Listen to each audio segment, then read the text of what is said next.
What's up everyone and welcome back to the MMA Zone. Today, let's get started with Dricus du Plessis sends a message to Khamzat Chimaev. Now that Dricus du Plessis has defended his middleweight belt for a second time and very likely closed the book on his rivalry with Strickland, all signs point to him facing Khamzat Chimaev next. And before we continue, make sure to leave a like on the video to help support the channel. Well, following his one-sided victory at UFC 312, the champion had an interesting message for Boers. Due to Khamzat's undefeated run and because he's coming off a nasty and impressive win over former champion Robert Whittaker, the consensus is he'll fight DDP next. Following UFC 312, Dana White stopped short of guaranteeing that bout, but he's repeatedly signaled that Chimaev is getting a title shot next. During the post-fight presser, DDP was asked if he had a message for Boers. Here's what the South African star said. Usually when it makes sense, it's his agent. When it doesn't make sense, you know he actually tweeted it. So do you have a message? I'm sure he's watching. Do you have a message for him?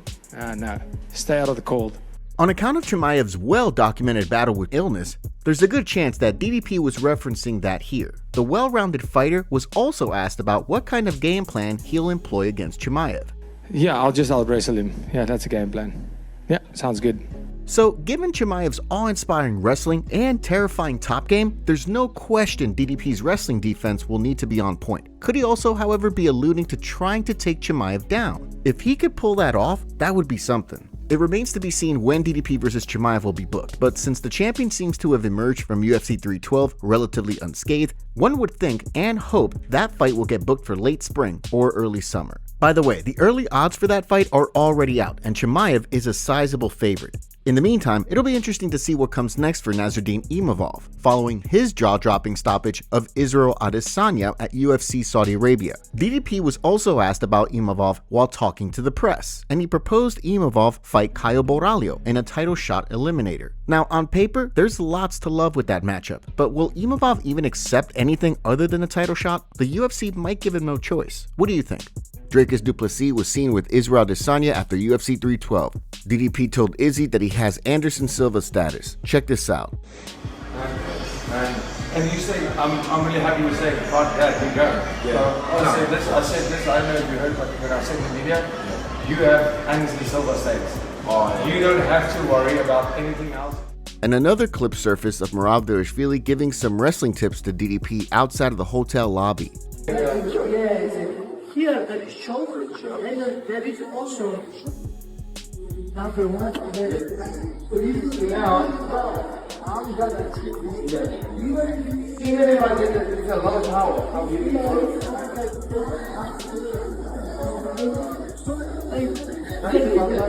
don't think normal people understand what is going on.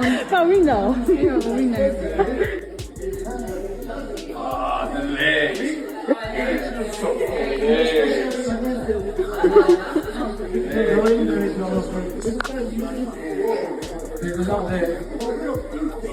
See, I feel safe.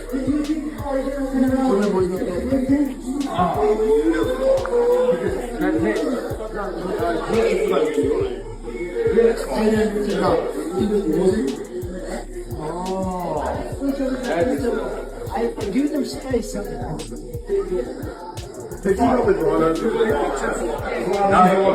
Khamzat Chimaev reacts to Islam Makhachev comments. Following Islam Makhachev's win over Renato Moicano at UFC 311 last month, the lightweight king raised eyebrows when he said that he thinks he could compete for a title at 185. Well, Khamzat Chimaev is another person who has let it be known they don't think Makhachev moving up 2 weight classes is a good idea. For some time now, Makhachev has talked about his desire to secure another title in a different weight class. Given how much weight he has to cut to make 155, the consensus has been he should move up to welterweight to fight for that belt at some point. But since Makhachev's teammate and friend Belal Muhammed holds that belt, Islam has talked about moving all the way up to middleweight. Well, the man who is expected to challenge for the middleweight crown next, Chimaev, was recently asked about Islam's comments. Not only does the undefeated fighter not think the UFC will let Makhachev challenge for the middleweight belt, he warned the star he'll be sitting on the 185 throne. While talking to Red Corner MMA, Boers said this: I don't think they'll let him jump 2 weight divisions. He'd better fight at 170. As for 185, I'm the king here for now. Regardless of whether Chimaev ends up winning the middleweight title or not, it would be shocking if the UFC signed off on Islam fighting for that title. Dana White has already gone on record stating he doesn't see Makhachev moving up 2 weight classes. After all, we're talking about a division where Dricus du Plessis is the champ, a guy who could easily compete at 205. But what do you think? Should the UFC let Makhachev try? UFC updates. Let's take a look at some fights that have been added to the UFC's upcoming schedule. MMA content creator Real Kevin K recently reported that former flyweight champion Brandon Moreno will throw hands with former title challenger Steven Erceg. This bout will headline the UFC March 29 Fight Night card in Mexico City. The matchup was also announced during the UFC 312 broadcast. Moreno is coming off a unanimous decision win over Amir Albazi in November, which quickly muzzled doubters as to whether his time as a championship contender was behind him. Moreno was coming off 2 losses to Brandon Royval and the champion Alexandre Pantoja, but both of those losses were via split decision. Erceg, meanwhile, is looking to get back on track after dropping consecutive bouts to Kai Kara France and the aforementioned champion Pantoja. On paper, Moreno vs. Erceg has must-see written all over it. And Carlos Contreras Legaspi recently reported another matchup for the UFC Mexico City card, as Daniel Zeluber will fight Elvis Brenner at 155. Zeluber is coming off a split decision loss to Esteban Ribovics, which snapped his 3-fight winning streak. Brenner is also in need of a win, as he's dropped back-to-back fights to Miktekbek Orolbai and Joel Alvarez after winning his first 3 UFC bouts. Up next, Dana White is happy UFC fighter retired. A few days ago, Dominic Cruz announced that he's decided to hang up the gloves, and Dana White is on board with the legend's decision. Cruz was booked to fight Rob Font at the UFC's upcoming February 22nd card in Seattle, but recently it was reported he had dropped out of the fight due to an injury. Not long after, the 39-year-old announced that he's dislocated his shoulder twice in the last 8 months, and that he's decided to close the door on his fighting career. So during the post-fight presser for UFC 312, White was asked to comment on the former bantamweight champion's decision. Here's some of what he had to say. Listen, I'm blown away that he's hung in there as long as he did. I mean, who's been more injured than this guy in his career? It's fascinating, and the mental drive to want to just keep coming back and trying again and again and again after so many surgeries and so many injuries. You got to give it to him, but I'm glad that he finally hung it up. If you're an old school fan, you'll remember that for quite some time, Cruz was regarded as one of the best fighters in the world. But due to serious injuries, the former WEC champ was repeatedly sidelined for years. Case in point, after he defeated Demetrius Johnson in 2011, Cruz did not fight again until 2014. Then, he was sidelined until 2016, and after that until 2020. So as White noted, the fact that he was able to repeatedly come back and compete with the best bantamweights in the game was a massive testament to his heart and abilities. White also praised Cruz for his commentating and analytical skills, so it seems clear we'll continue to see the legend on UFC broadcasts. Magomed Ankalaev goes off on Alex Pereira. Alex Pereira headed to Australia to corner his buddy Sean Strickland at UFC 312, and that decision prompted Magomed Ankalaev to go off on the light heavyweight champion. Ankalaev is booked to battle Poatan at UFC 313, which is set to go down on March 8th in Las Vegas. It doesn't take a genius to note that this means Pereira is electing to interrupt his training camp to make the trek down under, and Ankalaev lit up the champion for doing so. Via X, the Dagestani fired the following verbal shots at Poatan. Alex Pereira, this guy keep traveling and he forget he'll be fighting for his life March 8th. He will never be the same after this fight. Dana White, mark my words. I never want to hurt someone in my life like I want to hurt Alex. He is a fake humble boy. I've been climbing mountain, chopping wood, swimming in freezing lake, and Alex has been dancing and making videos like TikTok chick. Don't forget, I will make a copy of this. Now, since Ankalaev's manager is Ali Abdelaziz, some folks may question whether the challenger was actually the person posting these comments, but you would think he would sign off on the posts before they go out. All that aside, do you think Ankalaev has a point? Does the fact that Pereira made the long trip to Australia for UFC 312 shows that he is not respecting Ankalaev enough? And who are you picking to win the UFC 313 headliner? Fighter goes off on Sean Strickland for performance. Leading up to UFC 312, Sean Strickland insisted his second fight with Dricus du Plessis was going to be a battle for the ages.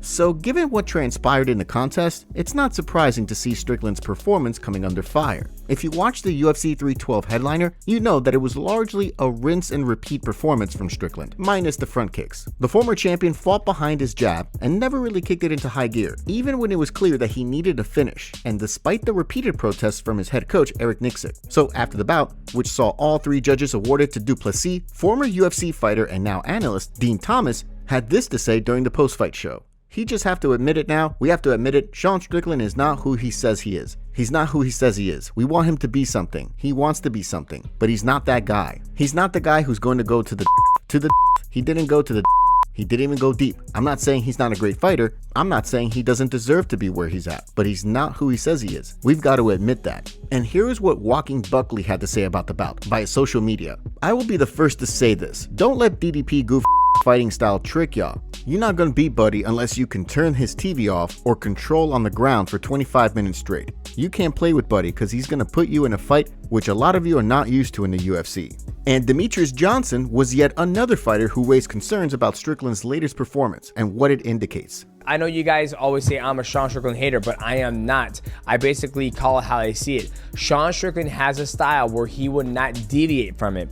Whether he's losing a 5-round decision or if he's winning a 5-round decision, he will not deviate from that Philly shell style with that beautiful jab he has, along with a 1-1-2 and a 1-1 wide 4. He will not deviate from that, and the teeps and the push kicks.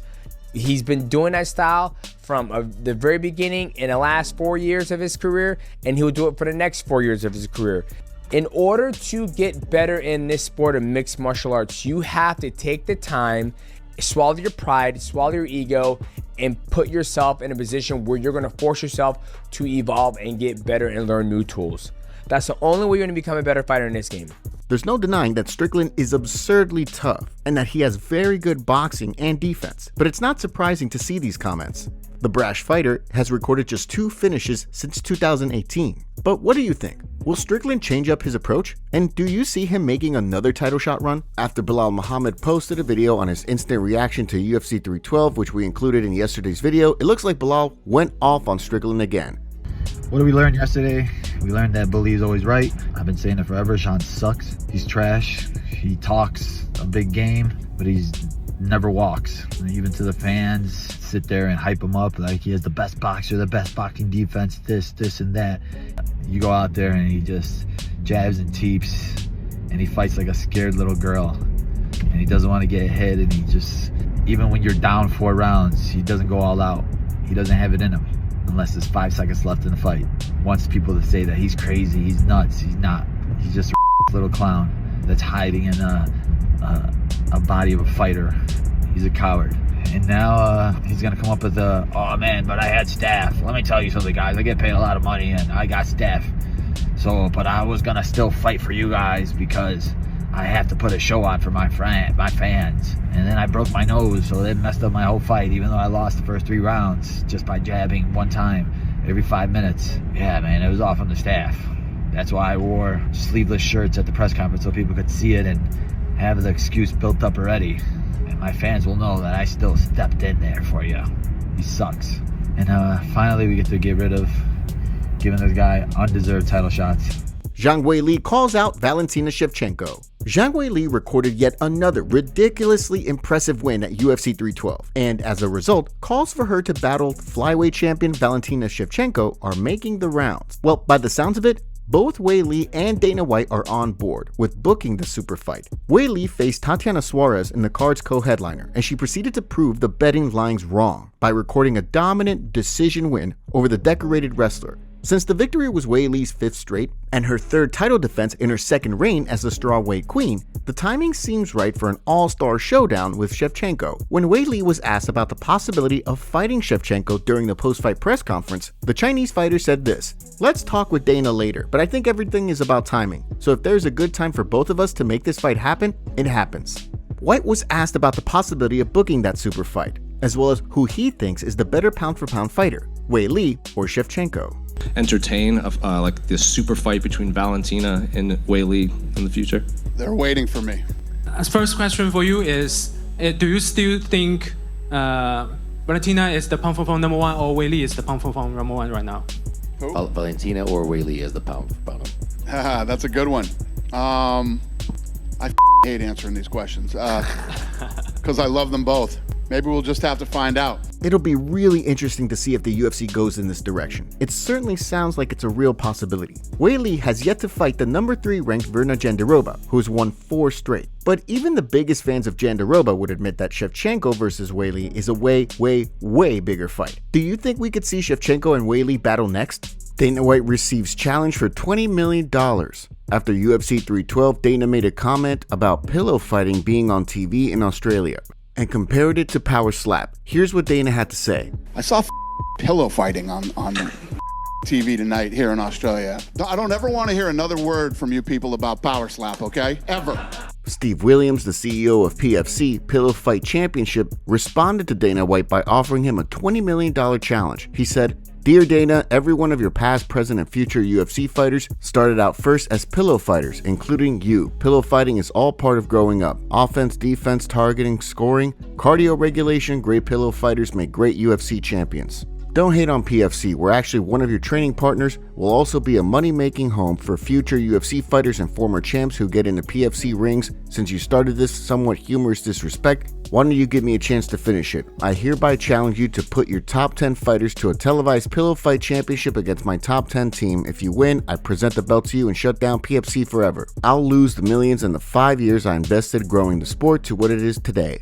But if you lose, you present the PFC belt to me and my champion and invest $20 million in PFC for 10%. Then you'll help me make the world's most ancient combat sport in PFC into another valuable worldwide success and also be Pillow Boss, a title far more valuable. P.S. Elon and Zuck and every other real celebrity will only get in the PFC ring." Do you think Dana should accept the challenge and see it as a new investment opportunity? Let us know your thoughts in the comments below.